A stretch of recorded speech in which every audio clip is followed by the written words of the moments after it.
Hello, everybody, and welcome to the TeacherCast Educational Network. My name is Jeff Bradbury. Thank you so much for joining us today and making TeacherCast your home for professional development. This is Educational Podcasting Today, episode number 33. This is the podcast that helps you create a podcast in your classroom or studio. And of course, we talk a little bit about web design as we go through our different shows. Thank you so much for listening to us and making TeacherCast your home for professional development. We have a great show today. Today, we're talking to a tech coach from Texas, and we're going to be talking about his podcast and how he incorporates a little bit of education with a little bit of the Food Network. Now, I can't wait to get into that interview. We recorded it a few days ago. It is absolutely great, and him and I have become good friends since that recording. I'm looking forward to that, but before we get into that, I wanted to ask you guys, how are you doing out there? It is 2019. The calendar has turned over. There's so many great things that are happening out there, and we want to know from you guys what is going on. Of course, you can check out this show and all of our stuff over on teachercast.net. And if you're looking to create a podcast in your classroom today, you can head over to edupodcasting.com. That's edupodcasting.com. Learn how to make a podcast in your classroom. We got some great resources. Been popping out a lot of new posts recently. Things like what kind of equipment to use, what kind of equipment are we using here, different things on lesson plans, workshops, and of course, as we go through the month of January, we're looking forward to the FETC conference that happens every single year in Florida. We've got some great presentations on podcasting. We've got some great presentations on how to do Google Frames. If you're heading down to FETC this year, we want to hear from you. There's a lot of great things that we're doing here on the TeacherCast Educational Network. But first, I want to bring on the interview that I had with Gabriel Carrillo, a fantastic tech coach that we actually caught up with him on Voxer. Been talking to him for quite some time, but we never really had a chance to meet each other, and we sat there for a long time. We had about an hour conversation before we hit the record button, and we just ended up saying, what has happened and why haven't we connected with each other? He does a fantastic show called EdTech Bites. I gotta tell you, it's a relatively new show, been around for about a year or so, but he has a fantastic sound to him, fantastic setup, and his show is really mesmerizing. He's a great host. I highly recommend it. We're going to put all the links over on our show notes. Again, this is Educational Podcasting, episode number 33. And the focus of our conversation today was really around communication and ways that we can provide different opportunities for our students to have those conversations. Maybe we're creating podcasts in our classroom as a way to create an episodic show. Maybe we're using podcasting in the term of, just using audio or video. We do a lot of work in our classrooms with screencasting and with Flipgrid and with Screencastify. How are you guys using podcasting in your classroom? We want to hear from you guys. You can, of course, find us on Twitter at Podcasting Today. Leave us a voice message over at teachercast.net/voicemail. And, of course, email us all of your questions at feedback@teachercast.net. And we're going to be featuring a lot of educational podcasters in 2019. If you are out there listening and you have a podcast that you'd like to be featured, please check us out over at Podcasting Today or leave us a voice message at teachercast.net/voicemail. We would love to have you on the show. We would love to get to know your show. And of course, we would love to share with our audience all the great things that you're doing on your podcast. And without further delay, I want to bring you our interview with Gabriel Carrillo. My guest today is podcaster Gabriel Carrillo, the host of EdTech Bites podcast. Gabriel, how are you today? I'm doing great, man. You caught me right after dinner, which is what more better time could you have caught me for the EdTech Bites reference than right after dinner? I got to say, you have a fantastic show. Talk to us a little bit about yourself for those who might be new to EdTech Bites. First off, thank you. I appreciate that compliment. My name is Gabriel Carrillo. I'm an instructional technology specialist in San Antonio, Texas, at a rather large school district, Northeast Independent School District to be exact. I've been doing this for going on 8 years. However, I've been in education my entire life. The second I graduated high school, I was an instructional assistant, then a substitute teacher. I actually did assistant principal for 2 years as well in Arizona before getting into this position. That's quite impressive that you decided to go from administration into the tech coach world. Now, I also noticed that you call yourself an instructional technology specialist versus being a tech coach or a tech integration specialist. Is that a title that you came up with or that you like going with? Or is that something that your district has kind of deemed you on? That is a great point that you brought up. I've had this conversation on my podcast with a couple of different people. It all depends on what district you're in. When I was in Arizona, I was EdTech specialist. When I came here to Texas, instructional technology specialist. But whatever you call it, it's the same thing. We're tech coaches. We are tech coaches. We are teachers. Always a teacher. We are therapists. I always said that the first goal for every tech coach should be learn how to just listen, right? Yeah. The power of being able to listen and take in is unreal. And you created a podcast called EdTech Bites. It's kind of interesting. It deals with technology and food. Tell us a little bit about it. All right. Here's the premise of the show. The best conversations are always had over a meal at the table with good people. Don't tell me what you ate. Tell me who you ate with. And I decided to go that route. That's my niche. I mean, we in our family, we cook a lot. We don't go out to eat too often, and when we do, we enjoy it. But for the majority, we cook at home, we eat at home. It's a deviceless dinner. No phones, no iPads, no TV, no nothing. We sit down and do what a lot of families are not doing as much now as they were before. And that is having conversations at the table, talking about your day. You must have some pretty awesome meals to be sitting around and saying, you know what, I would love to record this and share these conversations with the world. I'm actually playing around and toying around with the idea of bringing guests to the house and cooking for them. I gotta get my camera work going, but that's eventually what I'd like to do. Whoa. I'm sorry. I got to stop you there. When are you going to be bringing podcasters over to cook for them and have them on the show? We can make that happen, man. All right. I'll tell you what, we're going to be in Florida. We are. I think my hotel that I'm staying at has a full kitchen, man. We got to do all I need is a hot plate. All I need is a hot plate and a skillet, and I'll cook you up a 3-course meal, man. Now, many people who are listening to this show are going to be heading down to Florida for the FETC conference, which Gabriel just reminded me is in January this year. Gabriel, what are you presenting this year? My sessions are, so you want to start a podcast on how to create a podcast, basically from beginning to end.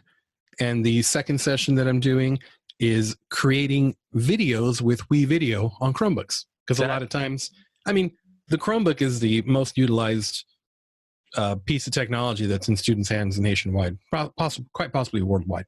And there's always a need for video editing, and WeVideo has always been one of my go-to tools. And thought, why not? Why not show them how to do this on WeVideo in the cloud?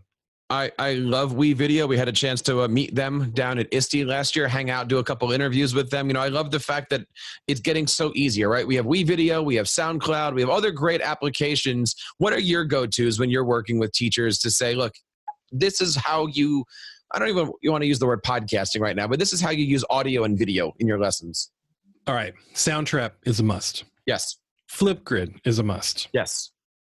Adobe Spark, Adobe, oh gosh, I forgot the name of it. Adobe Spark? Yeah, Spark. Adobe Spark Video. There you go. Yeah. And WeVideo is an absolute must. Those with a dash of Nearpod in there. Ooh. Oh man, you got yourself the recipe for success. I love that recipe, and there's so many different things that are out there. For anybody that's listening to your to the show today, where can people go to find you? The website is edtechbytes.com. If you're on social media, you can basically look up EdTech Bytes on any platform, and you'll be able to find me. And but for the most part, I always drive people to the edtechbytes.com. It is certainly a great website. Very clean, I'm at. We're going to talk a little bit later about websites and how you did it. And we're going to get into where you are right now. I noticed, Gabriel, you are in the closet of your house. Is that an appropriate way to look at this?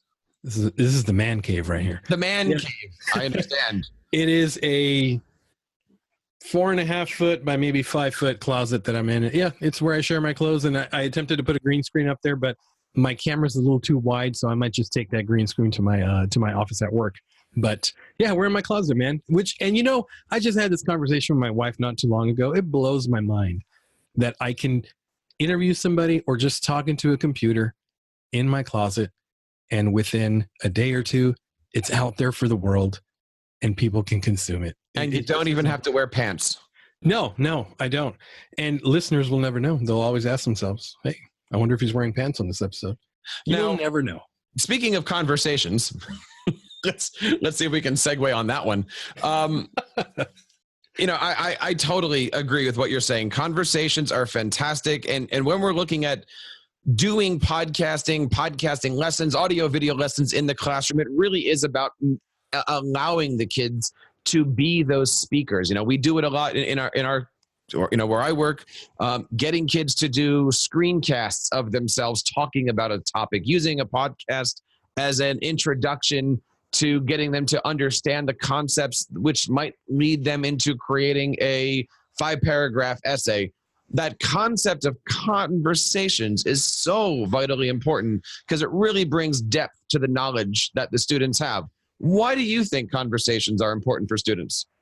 They're important for students and teachers in many ways. Number one, you don't know your audience until you actually engage in real conversation with them.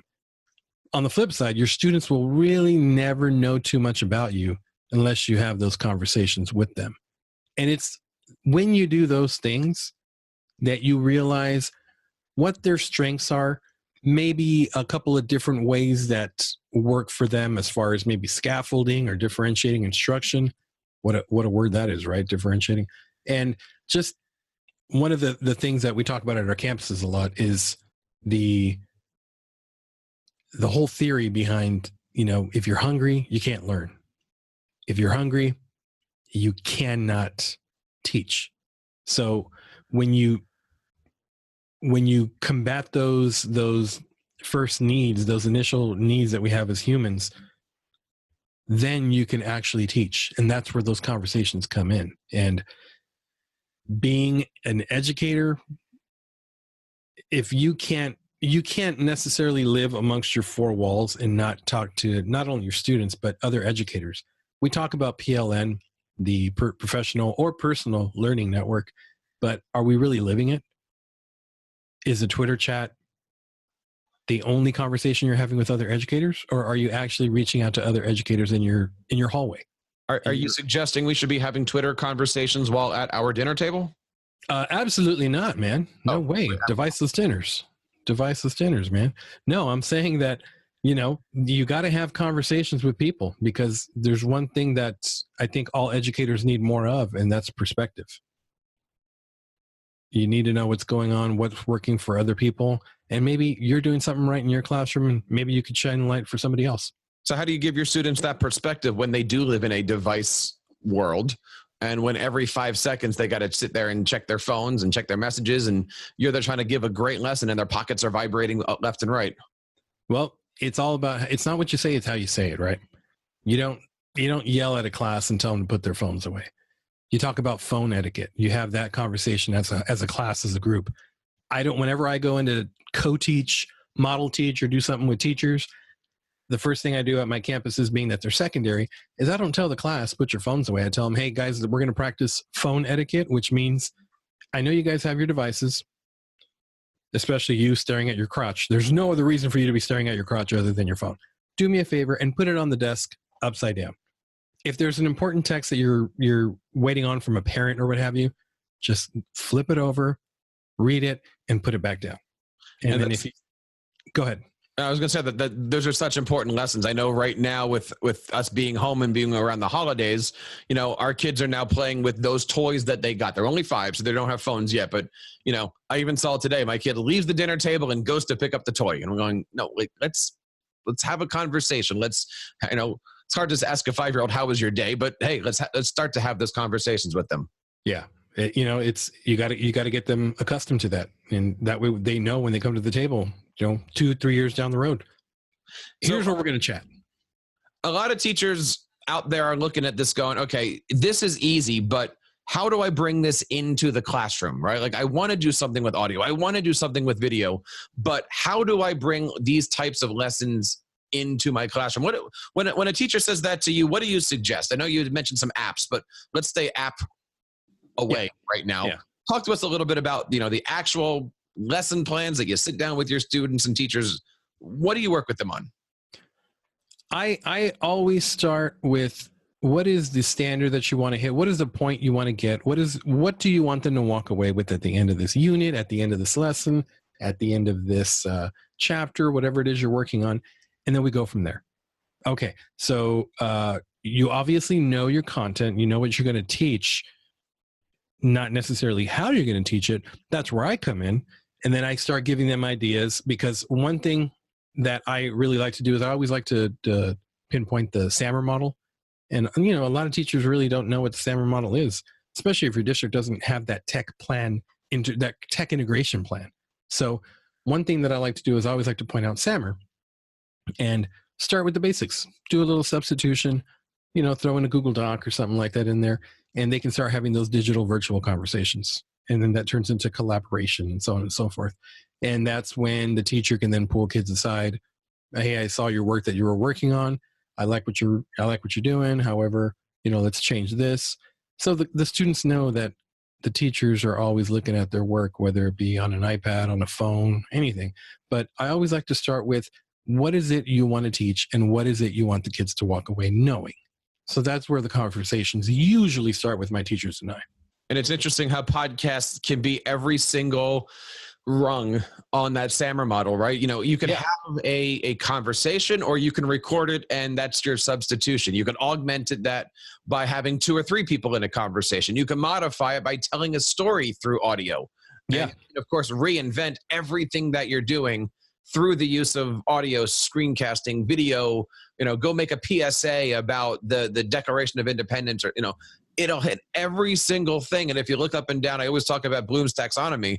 You know, the highest level of Bloom's is go teach this to me. Yeah. Synthesization. Wait. What is that? What? What's what? The highest level. It's go teach go teach. I don't know the exact word. Yeah. But it's, you know, the highest level of Bloom's is okay, now teach it back to me. Yeah. So one of the things that we like to work on is, okay, take the project, and instead of making a website, make a website where the kid actually has to explain and deconstruct, or I guess the buzz term is reverse engineer, everything that we're doing here, and show me how to do that algebra equation or that project or that something. And getting teachers to realize that there is a place for podcasting in the classroom. Now, the thing that we always want to look at is this expensive? And I got to tell you, I am on a mission here to tell people that it is totally free to podcast in your classroom. You mentioned yourself a few great apps that are absolutely, and I do mean this punny, priceless in our classroom. Flipgrid is an amazingly free app. You said Chromebooks. I like using Screencastify to make simple screencasts. You know, Synth. Oh my goodness, Synth. What? And by the way, great app, free app. An amazing way to bring podcasting into your room, cross-platform, no matter what's going on. And a fantastic team too. If you guys haven't checked it out, gosynth.com. A lot of amazing stuff here. They've been on the podcast also. So you don't need to sit here and say, we don't have the funds to bring podcasting in.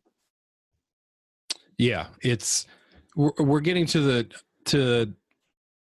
we're now living in a world, like you said, where things are becoming more and more priceless, you know, but it's I thought you were going to do it.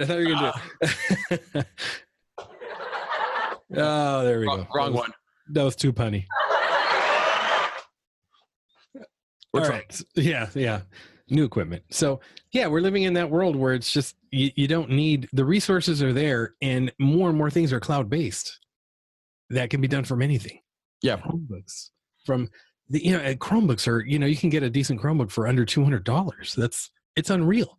It's unreal what we live in now. So yeah, the era and the time of excuses out the window. So if we had some money, right? It's the holidays. If we had students of our own at home and we're like, all right, my kids want to get into podcasting. I want to get into podcasting with my classroom. Gabriel, what do you recommend as far as basic classroom equipment? And let's just start with microphones. Do you have any favorite microphones that you'd like to recommend?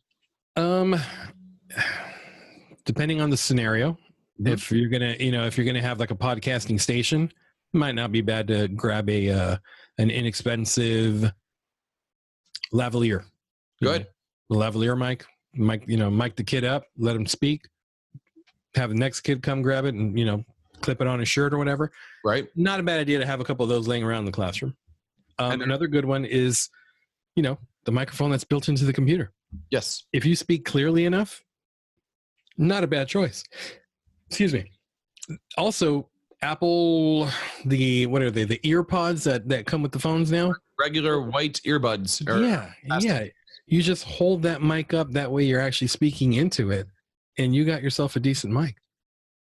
I'm a big fan of the snowball microphone. That's the other one I was going to say. I said, depending on the scenario. They're expensive. They're USB. They plug into iPads. They plug into Chromebooks. Whatever you have, they're fantastic, and they work well for you.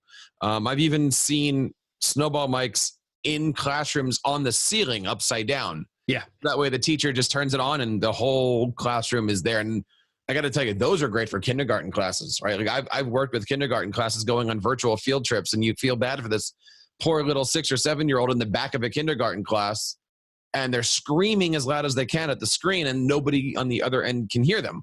Yeah. You put a snowball mic or a Yeti mic or something in the middle of that room, and suddenly everybody has a voice, and they don't have to scream to be heard. And the fact that they're condenser mics, their pickup pattern is basically all over the room. Right. So that's really nice about those. You throw that in the middle of a table with 3 or 4 kids around, and they have a script or something that they want to talk about. You have yourself a podcast. And the other thing I like about the snowball mics is they bounce. I've never come across that scenario. I always said that the difference between the Yeti and the snowball is the snowball bounces. Just in case it falls off a desk, it's look, it will break if you drop it, but it bounces at a certain degree of damage there. I'm gonna have to try that out. Nice. With somebody else's snowball. Right, with somebody else's snowball. So Blue Microphones, if you're listening to this, send one to Texas and New Jersey. We'd love to try one out. Oh, we would love to, especially in the hands of kids. That would be great. Now, we had mentioned your website, edtechbytes.com, and let's talk a little bit about this. You build on what platform? I build on WordPress. Why? Why is WordPress your choice of making a website? I wanted to go with something that was... I didn't want to go with a new player in the game, a new kid on the block. I wanted to go with somebody who's got a reputation. I know that I wasn't going to get ripped off. And I know that I was, more than anything, I was going to have customer support. So I went with them. Decent price. I went with one of their basic plans, and it got me what I needed. However, I am feeling the need that I might just be outgrowing it right now. But for what I'm doing and what I have out there and what I want to put out to the world, that's basically it checked all the boxes. And you don't need to spend money on that. You can go to WordPress.com for free and get a nice class blog. And you don't even have to go to WordPress.com. There's edublogs out there. There is, podcast websites is where we have our stuff over here on TeacherCast. You can get your own domain if you really wanted to go that direction. But I always, even for my podcasting and website clients, I push them to WordPress.com. Simple, free. And like what Gabriel said, when you're ready to upgrade a little bit, it is upgradable. It can expand with you and with your needs. Absolutely. But I've got several teachers that are doing edublogs, and they absolutely love it, both on the free and on the paid platforms. You know what tool is a website tool I think is underutilized right now? What's that? Good old Google Sites. We are a major Google Sites user. All of our teachers, all of our students, we do all of our newsletters on Google Sites. I have a love and hate relationship. What do you think of them right now? When I look back, and I can only compare Google Sites to themselves, I compare the new to the classic. I love that the new one's drag and drop. That is really nice. I do, I built a couple of student portfolio templates that I was able to push out through the admin console to our seniors, and it worked well. And at the same time, if I wanted them to build it from scratch, which ultimately we ended up doing, it was a piece of cake, to the point where after third period, the teacher said, "You know what? I think I got this. How about I take the wheel, and you just kind of, just chime in if I mess something up or whatever." And it was great, man. I say this about Google Sites all the time. It's really hard to make them look bad, but it's so easy to make them look horrendous. Especially the old Google Sites where you could choose a different theme to every page and a different font to every paragraph and every section of the body. There was one site in particular at my previous district in Arizona. I will not say what school or what position this teacher had, but I trained her in the Google Sites. I built one with her, and she kind of took it on her own, and it turned into something that made my stomach hurt, where I didn't want my name associated with that anymore. But as a tech coach or as a friend or no, this is a teacher. Oh, this was her teacher site, and I did not like the outcome. But hey, she wanted to try something new, and she wanted to create a website. And she did. Good. We'll leave it at that. It's all exploratory, right? And many people out there listening to this are like, okay, where do I get started? I look, we have made our TeacherCast mastermind site on a Google site because it's just easy. You can drag and drop. It's all Google based. It's all happy. One of the things that we found out that we could recently do, and this was because another tech coach shared this with us, but we've been doing Amazon and Spotify playlists embedded on the websites. And the part about that is anybody can now go to that page and hit the play button, and now you've got music. So we've been doing that for all of our workshop pages. If you're building a page for a workshop or for FETC, pop a playlist on that thing, and now you've got music, and you don't have to worry about it. It works. Yeah, and we've been loving that. It just works. It just works. Now, again, not as nice as TeacherCast, not as nice as a nice WordPress website. Yeah, correct. But I don't need it to be. I need it to be functional. And if something is, if I'm in the middle of doing a workshop and somebody says, you got to change this, or we want to add to it, or I don't have to log into WordPress. It's right there. And I absolutely love using it. And by the way, I found this out over the weekend. It is now available to use and edit through Safari. Oh, really? Right. When I first popped out, it was Chrome only for editing. But I've been editing things on Safari for the last few weeks now. And it works just as fine. Not as fast, but works just as fine. They're starting to play well together. Starting, meaning they're in the same stadium. They haven't quite gotten to the track yet, but they're in the same stadium. Looking forward to seeing what happens when Microsoft starts using Chrome extensions. We'll see who really starts to play well together with all of that. Whoa. Microsoft using Chrome extensions? It's coming, because Microsoft just basically said Edge is going away. And they're coming, they're basically upgrading and redesigning, but it's all going to be through their Chromium APIs and stuff. Yeah. So yeah, you're going to be doing Microsoft with Chrome extensions, and that's going to open up a ton of stuff. If we can, if you can screencastify into OneNote or Flipgrid or just let it all open up. And man, it's good to be a tech coach. All those different things in here. Gabriel, you have a ton of stuff on here. I can't say enough. Check out the website over at edtechbytes.com. That is the traditional way. That's not the computer way. It's BITES, right? That is correct. Yes. People always say, oh, well, he's tech, so it's got to be a Y. I said, no. It's education and technology and food, man.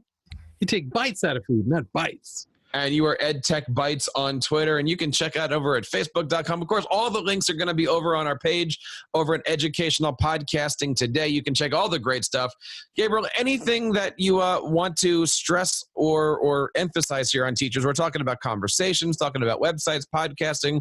I'll give you the last word here. Any great words of advice for any teacher looking to take the dive into podcasting or audio and video work this school year? Somebody out there has already done what you're wanting to do. So guess what? Use them as a resource. Use your tech coaches. Use the teacher down the hall. And do what with them? Have a conversation with them. Listen to what they have to say. Give input. And you'll be amazed at what you'll be able to walk away with. That is such good advice. Nothing is original. Everything has been done before. Figure out who's got it. Run with it. Gabriel, I want to say thank you so much for coming on the show today. I'm looking forward to meeting you in Florida. I'll say that for the first time. Are you going to be up here in Philadelphia for ISTE at all? Bruh, I got accepted to do a session in Philly as well. So I will be, God willing, I'll be in Philly with you guys as well. That is awesome. I'm looking forward to meeting you, to having a bite with you. You better believe it, man. That's with a BITE. Yes, that's right. All right, I had to do that one. It's all about timing. It is all about timing here, guys. I hope everybody's having a great start to their 2019. There's, of course, several great things happening here on TeacherCast. If you're an educational technology specialist or a tech coach, of course, don't forget our EdTech podcast, Ask the Tech Coach, is happening every single Monday. We launch that in the morning. You can find out more information on AskTheTechCoach.com. Find out more about how to make a podcast with your students over at edupodcasting.com. That's edupodcasting.com. Lots of great stuff there. And of course, all of the links are going to be found over on teachercast.net. We want to say thank you guys out there for making TeacherCast the home for your professional development in 2019. And on behalf of everybody here on the TeacherCast Educational Network, my name is Jeff Bradbury, reminding you to keep up the great work in your classroom and continue sharing your passions with your students.